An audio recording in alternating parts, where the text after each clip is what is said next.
President Donald Trump দেশকে বৈশ্বিক পরাশক্তি থেকে আঞ্চলিক শক্তিতে পরিণত করছেন বলে মনে করেন সাবেক ওবামা প্রশাসনের national security adviser Susan rice.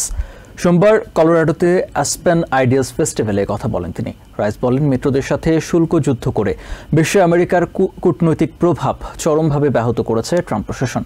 আলোচনায় উপস্থিত ট্রাম্পের সাবেক national security adviser John Bolton দাবি করেন, দেশ চালানোর জন্য বাস্তব কোনো পরিকল্পনা প্রেসিডেন্ট ট্রাম্পের নেই। আমেরিকার মিত্রদের সঙ্গে বাণিজ্য এবং নিরাপত্তা নিয়ে নিয়মিত বিবাদে জড়াচ্ছেন প্রেসিডেন্ট ডোনাল্ড ট্রাম্প। অন্যদিকে রাশিয়ার মতো দীর্ঘদিনের প্রতিপক্ষের সাথে নরম আচরণ করছেন তিনি। ট্রাম্পের এ ধরনের আচরণ দেশের পররাষ্ট্রনীতি ওলটপালট করে দিয়েছে বলে মনে করেন সাবেক ওবামা প্রশাসনের national security adviser Susan Rice. President Trump দেশকে কৌশলে বৈশ্বিক পরাশক্তি থেকে আঞ্চলিক শক্তিতে পরিণত করছেন বলে মন্তব্য করেন রাইস। এই সাবেক ন্যাশনাল সিকিউরিটি অ্যাডভাইজার বলেন, কানাডা, গ্রিনল্যান্ড ও পানামার ওপর প্রভাব খাটাতে চান প্রেসিডেন্ট। বিনিময়ে রাশিয়ার প্রেসিডেন্ট ভ্লাদিমির পুতিন ও চায়নার প্রেসিডেন্ট শি জিনপিংকে যথাক্রমে ইউরোপ ও এশিয়ার ওপর প্রভাব খাটানোর সুযোগ করে দিচ্ছেন ট্রাম্প।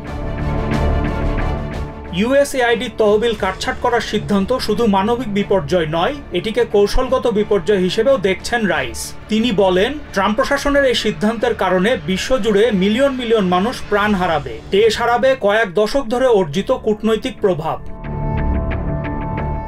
আলোচনায় উপস্থিত প্রথম মেয়াদে ট্রাম্পের national security adviser John Bolton দাবি করেন, কিভাবে দেশ চালাতে হবে এ নিয়ে কোনো বাস্তব পরিকল্পনা নেই এই প্রেসিডেন্টের। তিনি বলেন, খেয়াল খুশি মতন আচরণ করতেই অভ্যস্ত ট্রাম্প।